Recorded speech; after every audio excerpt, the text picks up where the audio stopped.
Good afternoon. Just one item at the top, and we will look forward to taking your questions from there.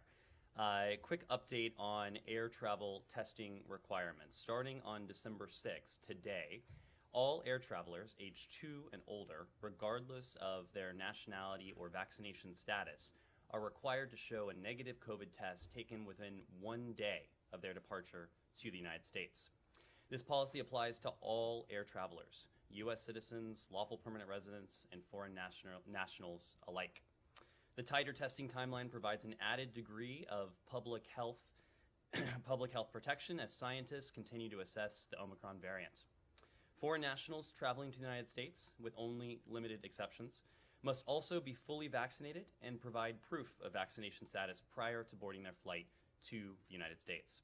President Biden has promised to take every measure necessary to keep the American people safe and to defeat the pandemic. And these are steps recommended by U.S. government medical experts and the COVID-19 response team. With that, I am happy to take your questions. All right. Thanks. You feeling all right? You sound a little hoarse. I actually sound worse than I feel, so if that's any consolation. But no. Well, maybe for you. I don't know. Some big game over the weekend? No, I wish I had a more exciting excuse. I think lack of sleep during the trip last week was the primary consideration. Can I just start with a very quick question on what the White House, your colleague at the White House announced today in terms of the Olympics? Sure. This is being presented everywhere as a diplomatic boycott, but in fact, it's not really that, is it? Because U.S. diplomats will be at the games, assisting with the athletes and with others other American citizens who may be there. Matt, you are welcome to call it whatever you would like. I'm not calling it. You or anyone. I don't mean to single out you, but people are able to call this what they like. For our part, what we announced today is that we will not send any diplomatic or official representation to the 2022 Winter Olympics in Beijing and the Paralympic Games, given the PRC's ongoing genocide and crimes against humanity in Xinjiang, as well as other human rights abuses. Now, of course, that does not modulate at all our support for Team USA. We will be behind them 100%. We will be cheering them on. But, of course, we will not have any official or diplomatic representation that would send a signal that these games represent anything akin to business as usual in the face of these ongoing atrocities, crimes against humanity, and the ongoing genocide. Okay, so then you're saying that there will be no support for Team USA? Well, from the embassy or from DS, people coming, there will not be anyone from the State Department or any other agency flying over to Beijing to assist with this? So, of course, our top priority anywhere around the world, even when we have profound disagreements and take profound objection to what may be going on in certain countries, is the safety and security of the American people. And so we do intend to provide consular and diplomatic security services to ensure that our athletes, coaches, trainers, staff associated with the U.S. Olympic team, that they are secure, that they have access to American citizen services, that we provide as a routine matter, of course, to all Americans overseas. But this is a separate matter from official diplomatic representation at the Games. But despite the fact that the president or the first lady or the second, the vice president or the second gentleman won't be, or anyone else will be there, about how many U.S. diplomats do you think will be deployed to assist with Team USA? I don't have an estimate to offer at this time. We obviously rough number. Going back to looking at previous Olympics, whether there has been a diplomatic boycott or not. About how many are we talking about? Matt, I don't have those historical figures at my fingertips. What I can tell you, though, is that, of course, we do have a large mission in China, given the expansive and consequential nature of this bilateral relationship. So on any given day, today included, we do have a large number of Americans on the ground in Beijing and elsewhere throughout China who can support American citizens, who can provide those American citizen services. You are correct that with major events like this, that presence does typically increase. But today, I don't have any update to provide other than to reiterate that, as you heard from my colleague at the White House, we will not have any diplomatic or official representation at the Games owing to the ongoing genocide and crimes against humanity. But you will have diplomats at the Games, right? We will, of course, have diplomats in China. Okay, thank you. No, at the Games. Matt, this is really arguing over semantics here. No, it's frankly not. I want to know if if your decision not to send anyone means that there's not going to be any support. And what you're telling me is that there will be support. We, of course, will provide American Citizen Services support to our athletes, coaches, staff. Yes. Francesca. Follow up on that. Yes. As you know, many in Congress, and not only in Congress, the Secretary's predecessor were calling for much more tough stances like total boycott of the Games, even by U.S. Athletes. And does this diplomatic boycott mean that this is it, or will there be other measure to other forms of boycott? Do you support calls by some in Congress to prevent U.S. entities to sponsor events at the Olympics? Is there anything else going to confront the what you call the genocide in Xinjiang? So what we have announced today, of course, is the lack of any diplomatic or official U.S. representation at the Games. I also want to be clear that this, of course, is not the totality of the steps we have taken, of the steps we have spoken to in response to the ongoing genocide and other crimes against humanity that are ongoing in Xinjiang. And of course, this has been a priority since the earliest days of this administration, even before he was sworn into his current office. Secretary Blinken made clear the fact that he agreed with the determination that was put forward by the previous administration that what was and is transpiring in Xinjiang constituted genocide and crimes against humanity. We've put in place a number of financial sanctions. We've put in place a number of visa restrictions. We've put in place a number of export restrictions. We've enacted a withhold release order for goods that may be coming in from supply chains using forced labor. We've put out a business advisory. We have hosted a number of UN side events. We have ourselves galvanized joint multilateral statements with the international community. And I think that last point is quite important because it speaks to one of the core strengths of our approach. When the United States speaks, when the United States takes action, the world listens. But when we speak and when we take action with the world at our side, as we have consistently done in the context of Xinjiang, whether it's in the context of the sanctions we announced together with some of our closest allies and partners in March, whether it is in the context of the G7 communique that had quite strong language put forward on the genocide and crimes against humanity ongoing in Xinjiang that came together in June. We have done this consistently. And I think that really is a hallmark of the approach we have taken vis-a-vis the PRC. It is not just the United States taking these actions, but we are often acting in concert, in close coordination with our partners and allies, which obviously will inevitably carry greater consequence and have more impact. Barbara. Sure. Go ahead, Francesca. Just another follow-up. You were mentioning the international community and how much you consult with them on that. And over the last 6 months, when we were asking you, would you do any kind of boycott, you were saying, we will consult and coordinate with our partner and allies. Is there any other country who is going to take the same stance as you are doing today?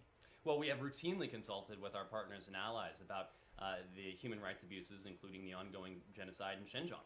And I think that consultation, that regular consultation, you see it reflected in many of the steps that I just enumerated. The actions, the statements that we have put out together. Look, for the boycott, are you confident you will not be alone on this? When it comes to representation at the Games, this is a sovereign decision that each country needs to make.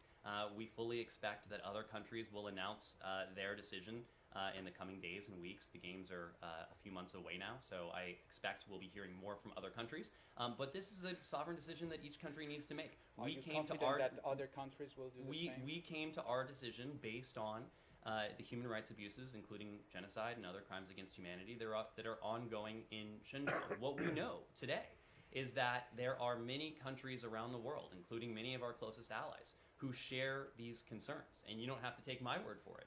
You can see their concerns reflected in some of the statements that we have put out together, including in the G7 communique that was issued in June. So I fully expect we'll be hearing more from other countries, but I will let other countries speak to their sovereign decisions when it comes to representation at the Games. Barbara. Actually, that was my question with regards to the Olympics. I have a question on Russia, but I don't know if you want to take other. Anything else on the Can I just ask Olympics? two more quick questions Sure. on the Olympics? First, China said it will take resolute countermeasures once it was first reported that this diplomatic ban was going forth. Are you guys concerned at all that this could turn into a tit for tat that isn't actually based on the substance of the genocide and what is actually going on in China? Look, I don't have a reaction to the PRC's reaction. That itself would get into a cycle.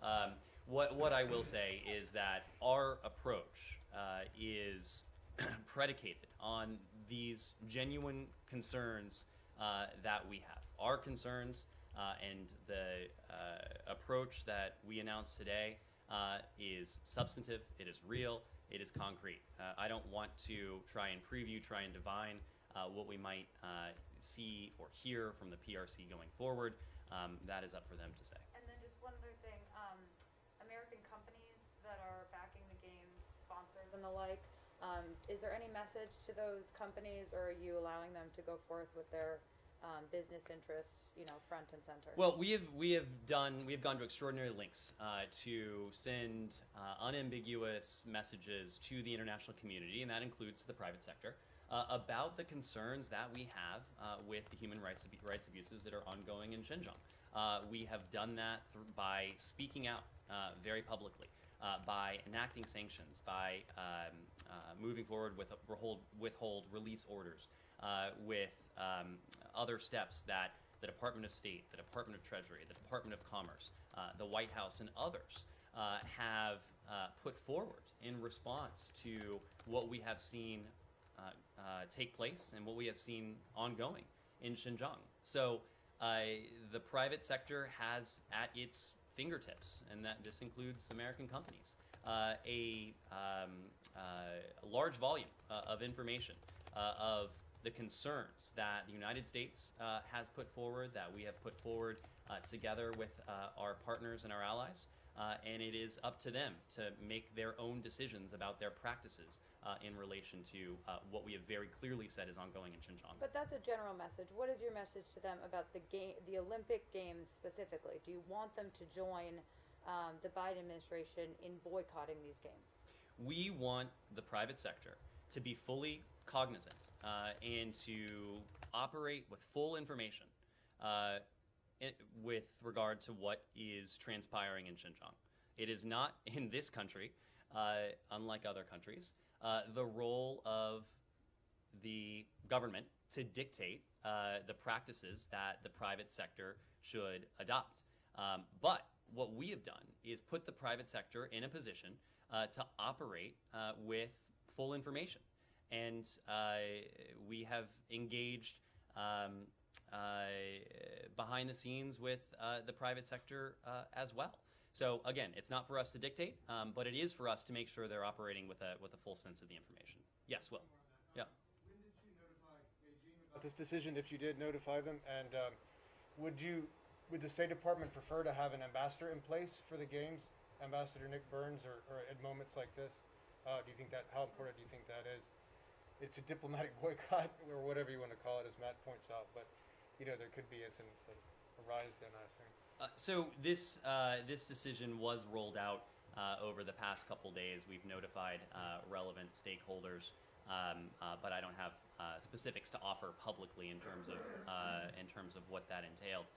To the general point, we absolutely would benefit, and I'm using the we in an expansive sense. The United States would benefit from having in place a Senate-confirmed ambassador in Beijing and other capitals around the world. Look, the point about our relationship with Beijing is worth emphasizing here. This is the most consequential bilateral relationship we have. It is a complicated relationship. It is a relationship that requires engagement to ensure that this competition, which at its core we want to make sure is fair, we want to make sure the American people, American companies are operating on a level playing field, but to ensure that this competition doesn't veer into conflict. It's about establishing those guardrails to ensure that this remains competition and to ensure that that competition is flat for the American people, for our partners, and for our allies around the world. And so, yes, we would absolutely benefit from an ambassador in Beijing. We would tremendously benefit from an ambassador as talented, as experienced, as respected as Nick Burns. For those who couldn't hear, Matt maligned his sports preferences, but that's neither here nor there. Nick Burns is someone in whom the president has full confidence, as you saw from his nomination, someone in whom the secretary has full confidence, someone the secretary knows well, and we would absolutely benefit from having soon to be, hopefully, Ambassador Burns in place in Beijing. But the point remains across the board. No other country in the world, whether it is an ally, whether it is a competitor, whether it may be an adversary, would handcuff itself in the same way that we have handcuffed ourselves when it comes to our diplomatic representation around the world. We are grateful to have in this department a number of extremely capable and talented chargés around the world who have been called upon to take on the role of essentially ambassador in this vacuum that is before us. But no other country would handcuff themselves in this way. It does not further our national security interests. It does not further our foreign policy interests. It certainly does not further any sort of progress on the very, I would say, narrow issues that certain members of Congress have flagged and have put forward when trying to explain what I would say is the inexplicable.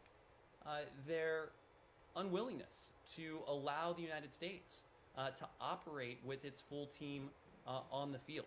So this is something we are treating as the utmost priority here at the department because it is and has to be a priority for this department to have our full team on the field, to have everyone we can in place, working for, fighting for, protecting the interests and the values of the United States and the American people. Barbara. Let me move around a little bit. Yes, please. So this is Oh, sorry. Did you have a follow-up? Well, I'm just wanted to bring up the question on Russia because I mean. Anything else on Beijing? Great. I do, but I'll go back to it. Okay, Russia. Go ahead. So a senior administration official has said that President Biden is going to tell President Putin that there will be very real, genuine, meaningful, and enduring costs if Russia decides to invade Ukraine. I wonder if you could say anything further about what makes you at all confident that this would have any impact when previous rounds of sanctions have not. And secondly, there was a question about Russia's demands for a legal agreement regarding the limiting of the NATO expansion, to which Mr. Blinken and White House officials have said that the U.S. consistently supports the principle that every country has the sovereign right to make up its mind about this. But seldom is mentioned the fact that the U.S. actually promised the Russians in 1990 that they would not expand to the east. James Baker, not 1 inch eastward. So how do you reconcile that with your response to the concerns of the Russians? So let me start with your first question. We have been very clear, and Secretary Blinken was very clear in public during several press avails he had last week in Latvia and Sweden as well.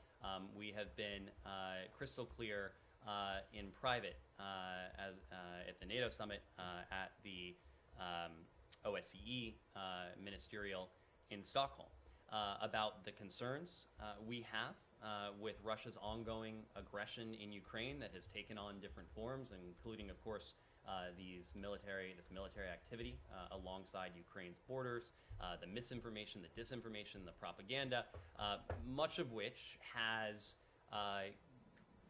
profoundly disturbing echoes of 2014. We've also been clear, and we've heard from our allies, our NATO allies including, that we believe there is an opportunity, a window before us to resolve this diplomatically, chiefly through full implementation of the Minsk agreements. That is our priority. That is where we wish to invest our efforts. At the same time, we've been clear that if Moscow shows no interest in investing in a diplomatic off-ramp, that the United States and our partners, and we heard this loud and clear from our NATO allies in Riga last week, that we would be prepared to implement measures that we have not implemented in the past. Specifically, should Russia follow this path of confrontation and military action, we have made clear to Moscow that we will respond resolutely, including with a range of what we have called high-impact economic measures that we've refrained from using in the past. And it's that last clause that I think gets to your question. These are measures that we have very intentionally bypassed in the past, given the impact they would have on Russia. And but of course, if Russia chooses to fail to de-escalate, if Russia chooses to move forward with any plans it may have developed to continue its military aggression or to aggress militarily upon Ukraine, to violate Ukraine's sovereignty, its independence, its territorial integrity, we and our allies would be prepared to act. We would be prepared to act resolutely. That is one of the key messages that Secretary Blinken delivered to Foreign Minister Lavrov when they saw each other in Stockholm late last week. It is one of the key messages that President Biden is preparing to deliver to Vladimir Putin tomorrow when they see each other via video link. So there should be no ambiguity about our willingness to do this, and we have made that very clear in public and in private at every turn. Remind me of your first question. Oh, this promise by James Baker that there would not be not 1 inch eastward of movement of NATO towards Russia in the 1990s, and how you can respond to that now when the administration says that they don't take into account Putin's request for a legal agreement regarding the limiting the expanding of NATO. Well, look, we have been clear, as have past administrations of both parties, that NATO has an open door, and we are committed to the open door policy that was put forward in Bucharest, that NATO should remain an option to aspirants when they are ready and able to meet the commitments that are spelled out, as well as the obligations of membership that are spelled out, meaning specifically that they are able and willing to contribute to security in the Euro-Atlantic area. We've reaffirmed this on a number of occasions. The United States has during this administration and in previous administrations. In the 2021 NATO Summit communique, we made clear that we support Ukraine's right to decide its own future.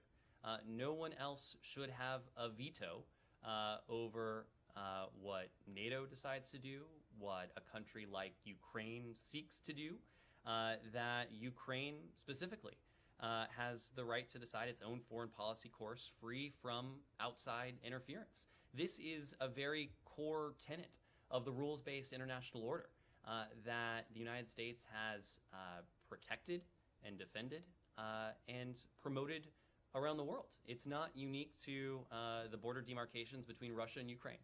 We've talked about this in other contexts as well, including most notably perhaps in the Indo-Pacific context. It's a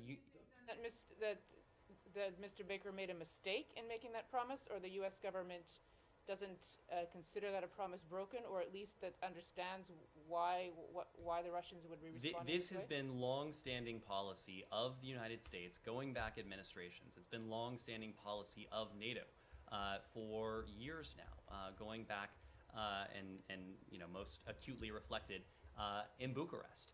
So this is not a new pronouncement we have put out. I want to also be clear about one other thing. NATO is a defensive alliance. It is defensive in nature. It's defensive in orientation. The idea that NATO or an aspirant country like Ukraine could pose a threat to Russia, I think as Secretary Blinken said last week, it would be laughable were the situation not so serious. So again, we have heard some of the same chatter from Moscow, chatter that to us sounds awfully pretextual, sounds an awful lot like what we might have and what we did in fact hear in 2014 in advance of Russia's previous military incursion into Ukraine. We know this is part of the Russian playbook, and we know it because we've seen it before. We know it because we've heard it before. We also know it because we're detecting it. As the Secretary said last week, we have seen social media postings with disinformation and misinformation increase by more than tenfold in recent weeks. And again, our concern, and this is reflected, and I think your question and some of what we're hearing emanate from Russia, is that there will be an attempt to fabricate some sort of pretextual justification for Russia and Russian forces to do what perhaps has been intended all along. So right now, we believe that there's a window of opportunity for us to engage diplomatically, as we've done with our NATO allies, to engage diplomatically with our Ukrainian partners, but also to engage diplomatically with the Russians. And we've done this already at senior levels. Of course, we've already engaged President Putin on this. President Biden will speak to him tomorrow. Secretary Blinken last week spoke to Foreign Minister Lavrov as well. But, hold on a second. I think that what Barbara's making the point about James Baker's comment about not one word is not necessarily Ukraine in the future, but the fact that NATO has already expanded eastward after that promise was made. Poland, Czech Republic, Hungary, Baltic States. And you might say that NATO is a defensive alliance, but the Russians, you can believe them whether you want to or not, but they don't see it that way. And they look at what NATO operations in Serbia, NATO operations in Libya, and as not being defensive in nature. So just to make that point, that it is not necessarily Ukraine that's here; it is the past.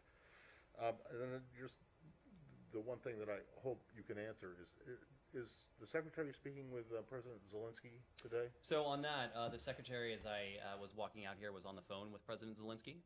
He, as President Biden announced, is speaking to President Zelensky in the run-up to the conversation between the two presidents tomorrow. I'm sorry, the President is speaking to President Zelensky? Secretary Blinken is speaking to President Zelensky. Sorry if I misspoke. No. I just wanted to make the sure. President said this morning that Secretary Blinken would be speaking to All right. Sorry, I didn't know. President Zelensky. But let me make one other point about your point in your question, Barbara and Matt.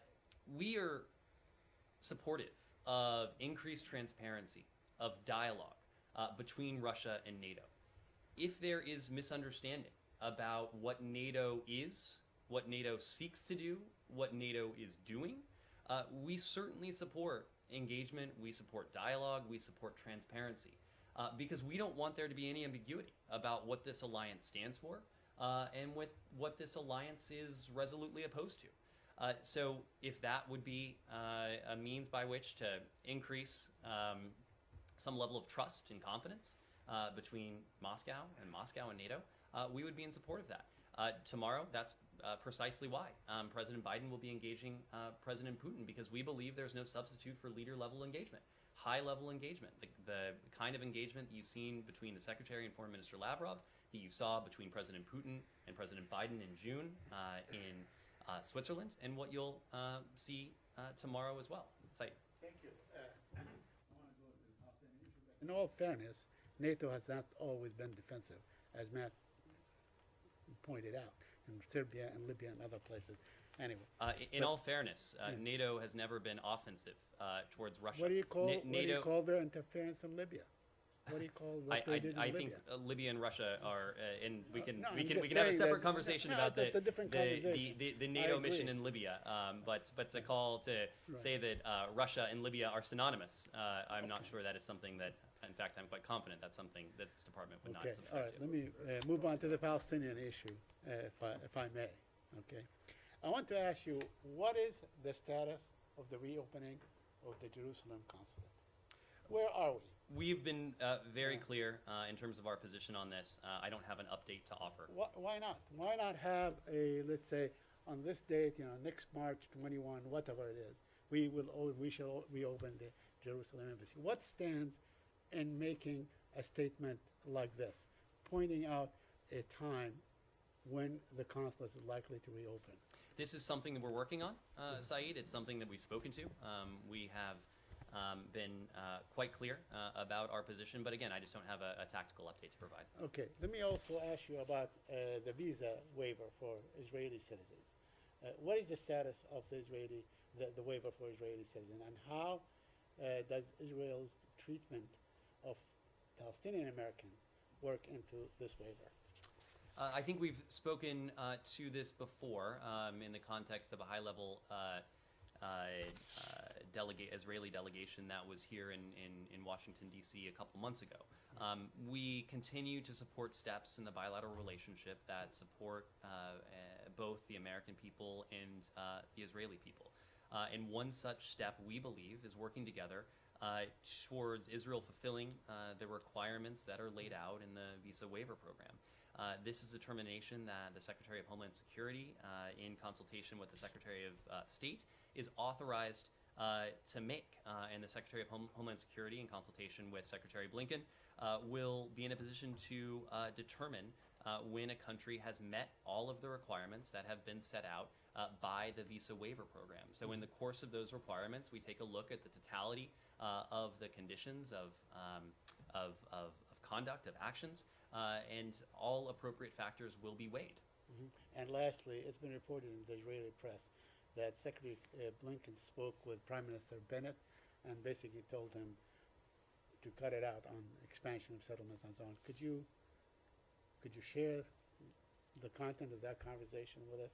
Whether there was really a stern kind of rebuke or statement by the Secretary of State on the issue of settlements? Well, we issued a readout of this call last week. We made clear that they had an opportunity to discuss This is Israeli. my first opportunity to ask you about them. Well, of course, they had an opportunity to discuss Israeli-Palestinian issues, regional issues, of course, Iran among them, as well as COVID-19.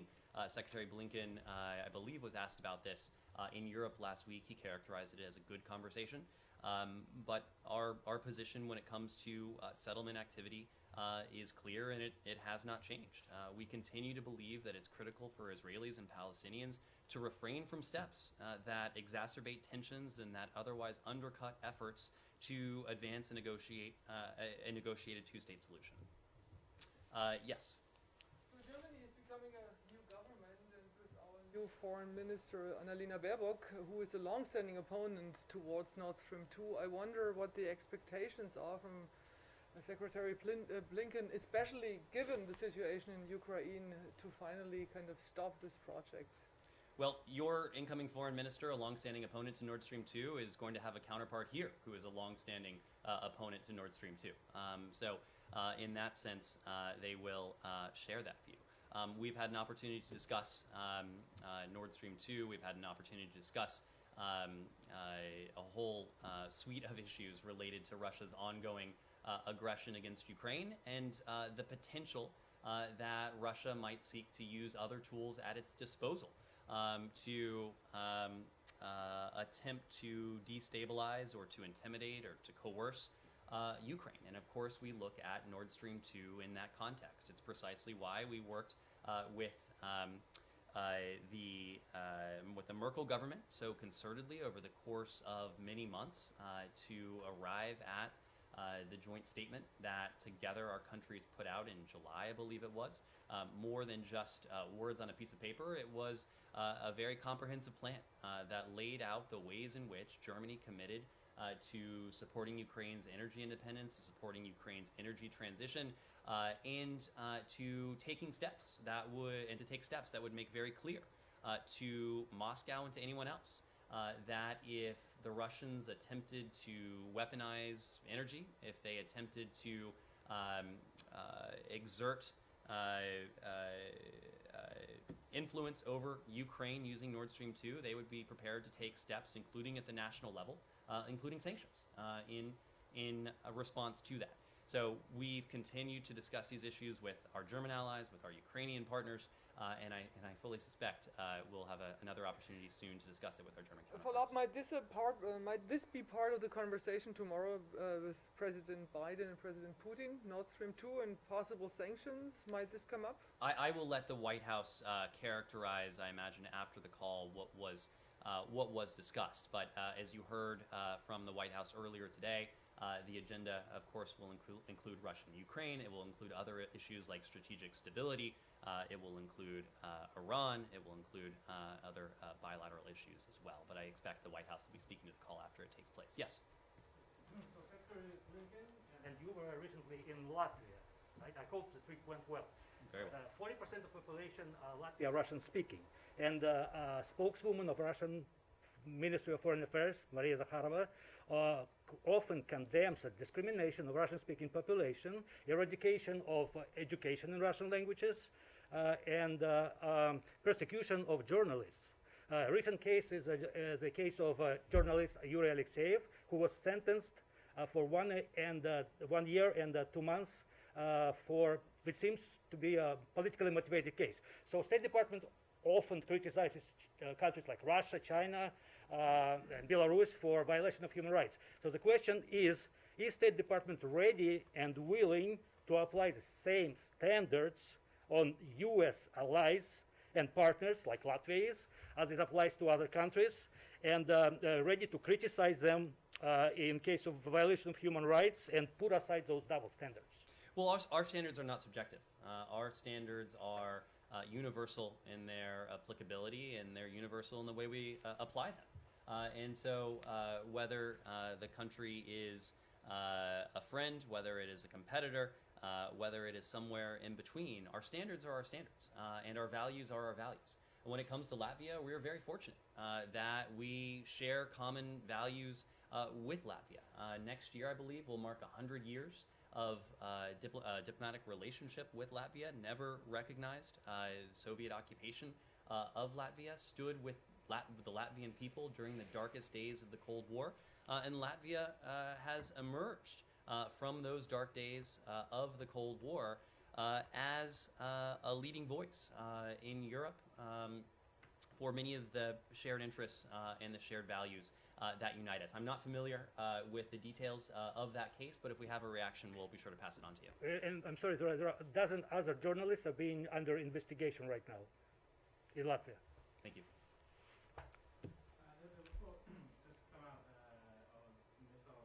Over Riyadh, Saudi Arabia. Wonder if you have anything on that. It's only just come out.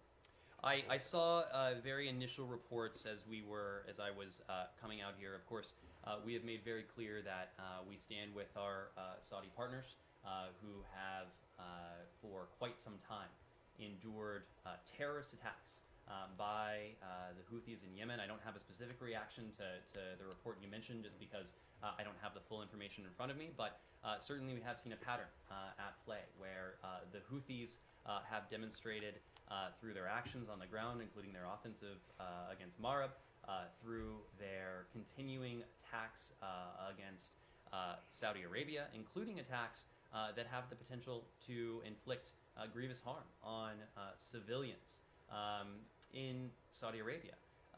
That at the current moment, they are the obstacle to diplomacy. They are the obstacle to finding a resolution to this conflict. And if it turns out that what we've seen, the reports we've seen over the past hour or so, are another Houthi attack against our Saudi partners, of course, we will condemn that in the strongest terms, just as we reiterate our support for the security and the safety of Saudi Arabia. When it comes to Yemen broadly, as you know, our special envoy is working closely with his UN counterpart, Hans Grunberg, to do all we can to secure a ceasefire, to address urgent humanitarian and economic priorities, to restart the political process.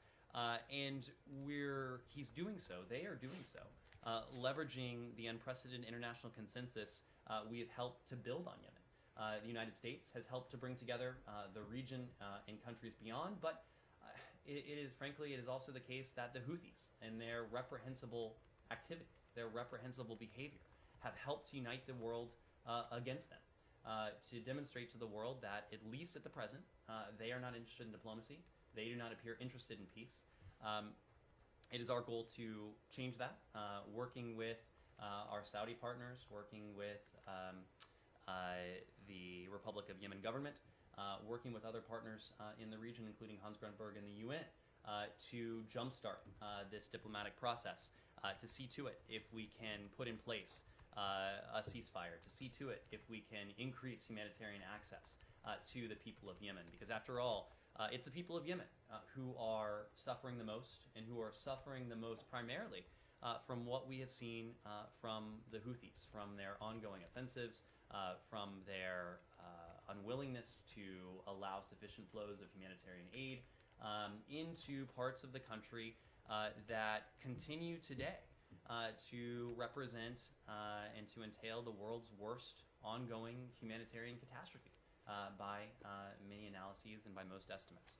So this is something we continue to treat as a priority, and we'll update you as we have. And yet, after that whole spiel there, you still think it was a good idea to take them off the FTO list? Matt, we do not make any apologies for. I'm not asking you to make an apology. You still think it was the right idea? I mean, you say you want to put pressure on them to change, and yet that would seem to be one lever of pressure that was there. The blanket designation was not centered solely on the Houthis. It implicated, the people of Yemen that I was just referring to. We don't make any apologies for seeking to improve the lives and the welfare of the people of Yemen who are resident in a country that represents the world's worst humanitarian catastrophe in terms of hunger, in terms of deprivation, in terms of access to food, to water, to other basic supplies and essential services. What we have done, rather than enact a policy that in some ways was punitive against an entire people, we instead have enacted targeted sanctions against individual Houthi leaders, holding those who are responsible for some of these actions, including the actions against our Saudi partners, responsible for their reprehensible conduct. Do you have anything to say about the apparent release of several more of the abductees in Haiti? Well, I understand the missionary group in question has released a statement, and we can confirm that 3 of the hostages were released. This is something that we continue to treat with the utmost priority ever since these individuals were taken captive. This is today.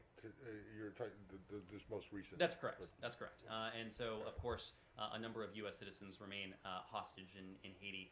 We're continuing to work at the highest levels with the Haitian government, continuing to work as an interagency and together with our Canadian partners to do everything we can to see to it that the remaining hostages are released as soon as possible. She can go. I think she was raising her hand, but I have 2 more. But I think you'll only need 1 word to answer both of them. So. I look forward to that. A question on Afghanistan. Sure. The crisis group today released a report with some of the statistics that we've already heard about projections that up to 1 million children could face death through starvation in the coming winter months. They also put out recommendations today suggesting what the US, Europe and other international institutions can do to keep Afghanistan from imploding without endorsing the Taliban itself. Another humanitarian group say humanitarian aid to Afghanistan is like a band-aid at best, and that unless there is aid beyond humanitarian assistance, millions of people will die. So they've been saying the same thing. So why not resume assistance that's been cut off, or for the so-called humanitarian plus initiatives? For example, salaries for doctors and teachers, and even USAID programs to supply hospitals with electricity, at least in the coming months. Well, we share, and we've been very vocal about many of the concerns that you just enumerated from these outside groups. We're very concerned, as you've heard from Tom West, as you've heard from others in the department, about humanitarian situation in Afghanistan that only seems to be deteriorating.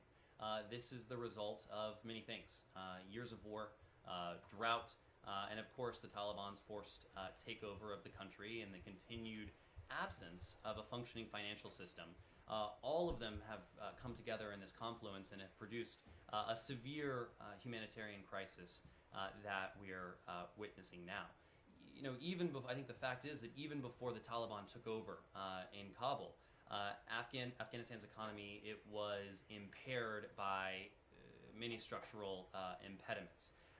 The Afghan people were left to rely on international aid and international assistance for some of their basic services.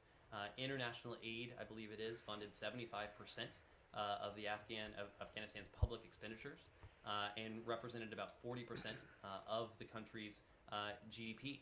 In the lead up to the Taliban takeover, we were very clear that if they pursued a military path, they would be making a choice that would in many ways complicate our ability to continue to provide the same level of assistance that the United States and the international community had delivered in the past. And the Taliban heard that same message from many of our partners in the international community. Now, in the midst of this, as you alluded to, we have continued to be the most generous humanitarian provider for the Afghan people.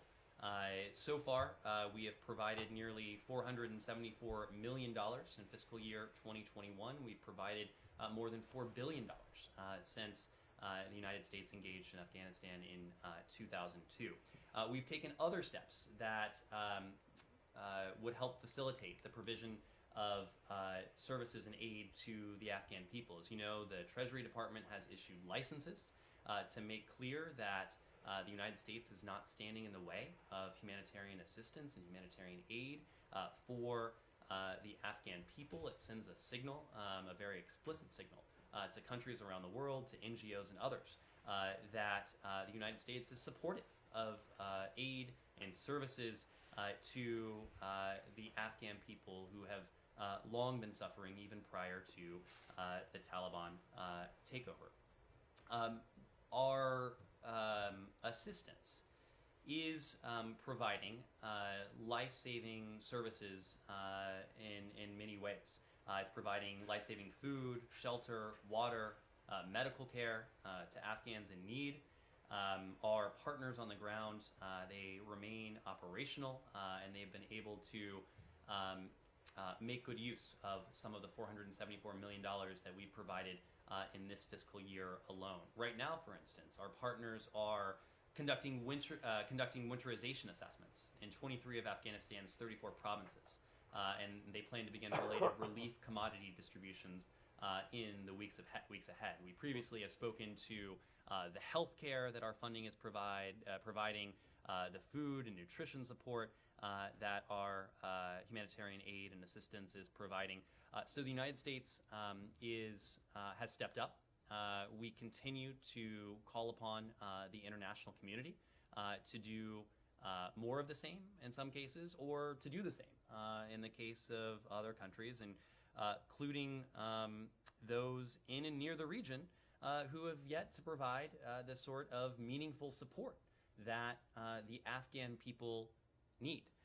We have demonstrated our commitment not only through word but also in deed, and we will continue to call upon the international community to raise its ambition when it comes to the level and scale of humanitarian assistance for the Afghan people. And then one final point on this.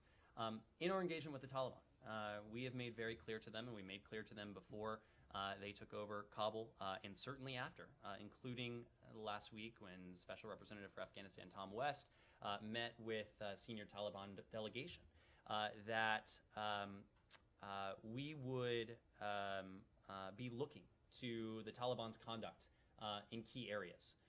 And that includes in human rights. It includes in terms of their counterterrorism commitments. It includes in terms of providing safe passage to Americans, LPRs, and to others who wish to leave the country. And it includes in terms of a government that is inclusive and representative of the people of Afghanistan. That those criteria, among others, would really form the backbone of what we are or not able to do with any future government of Afghanistan. That in no way changes the decisions that the Taliban makes, in no way changes the decision that we will make in terms of our humanitarian assistance to the people of Afghanistan. But if the Taliban are looking for a deeper relationship with the international community, including the U.S., it's their conduct that we will look to in terms of devising what that might look like. So, all right. Winterization assessment, it's December, Ned. It's Afghanistan. Matt, these have been It gets ongoing. caught- These have yeah, been yeah, ongoing. but boasting about this now is something that you're doing for winterization assessments for people who live in very cold conditions. With This was not a boast. This was not a boast. It was Okay. descriptive in terms All of right. the kinds of services we're providing. Am I correct in thinking that nothing really has changed much in your position or your understanding of where the Iran talks are, or where they will resume, if they do resume, from the call that was done on Saturday? That's right. That's right. Okay, so everything is the that same there- as it was there- on Saturday. There has been no Okay. change. For us, it is much less important about when they resume, but how they resume. All right. And, And then- importantly, that the Iranians return to Vienna prepared to negotiate in good faith with the other members of the Okay. P5+. And then just lastly, on the back on the Olympics, diplomatic boycott, quote unquote. You said in your response, I think to Kylie's question, that the U.S. government does not have the ability to tell private sector organizations what to do, but that's not the case. In fact, in 1980, the U.S. government told the U.S. Olympic Committee that it couldn't send athletes to the Moscow Games because of the Soviet invasion of Afghanistan. Correct? So my question is this. Was there a calculation made in this administration that what's going on in Xinjiang now is less bad than the Soviet invasion of Afghanistan in 1979? Look, first of all, I don't want to say that this is apples and apples. No, but it is a private sector. This is not but it's 1980. a private sector. I know it's not 1980. Yes, in fact, thank God it's not 1980 for many reasons. But that was an instance where the U.S. government told a private sector organization what it could do, and you said that you can't tell private sector organizations what to do as it relates to China. My point, Matt, was this is not a command economy. We have a vibrant private sector. We have a private sector that's going to make its own decisions. Our goal in all of this... It's not a command economy until you guys decide that you want to make it a command economy. Well, there's all sorts of stuff, and I won't get into it because it's political, but I'm talking about foreign policy-wise. You can tell companies that they can't do business in a certain place if you want to. Look, you can tell the International Olympic Committee that it can't, or the U.S. Olympic Committee, sorry, that it can't send athletes to a certain country to participate in the Olympic Games, or at least you have in the past. Whoops, sorry. Kylie posed the question in the context of private sector U.S. companies. I was responding in the context of private sector U.S. companies. But again, this is not 1980. What we announced in 1980 was something distinct from what we're talking about today. What we're talking about today is an approach that we believe is appropriate given the human rights abuses, including the ongoing genocide that is taking place in China and Xinjiang. But it is also something that doesn't punish our athletes who have trained in many cases for years and whom we look forward to cheering on, hoping they will return. So are you suggesting that the Carter administration or that President Carter made a mistake? I am not offering an opinion. Moscow Olympics. I am not offering an opinion on a decision. Because he punished American athletes? On a decision that took place 41 years ago. When you were... How old was I in 1980? Could I ask a question on UAE very quickly? Sure. Hamoud bin Zayed, the National Security Advisor, for the Emir, the President of the United Arab Emirates, is in Tehran today, or was in Tehran today. He spoke about a new page in relations. There's also a great deal of diplomatic activities going on. You know, the MBS will be going, I guess, to Qatar and all these. What kind of comments you have on all these, diplomatic acrobats? We believe in diplomacy. We believe in dialogue. We believe in dialogue and diplomacy that further the goal of de-escalating tensions across the region. If it helps to achieve that goal, it's something we certainly support. Do you think that, when the UAE says, I want a new chapter with Iran in the midst of at least stalled now, but Vienna talks and so on, does that in any way hinder it or help it? Well, what I think is most critical in terms of the JCPOA context and the Vienna talks context are sanctions enforcement. And what we've been very clear is that our sanctions remain in place. They will remain in place unless and until we're able to achieve a mutual return to compliance with the JCPOA. What you've talked about is separate and apart from that. If we can de-escalate tensions across the region, bring the region back from what several years ago looked like it could have the potential to veer into conflict, we believe that that's a good thing, even as we continue to use the full array of tools in our toolkits to apply appropriate pressure on the Iranian regime in furtherance of limiting and putting those verifiable and permanent limits back on its nuclear program. Thank you. Thank you. Quick last question. Yeah.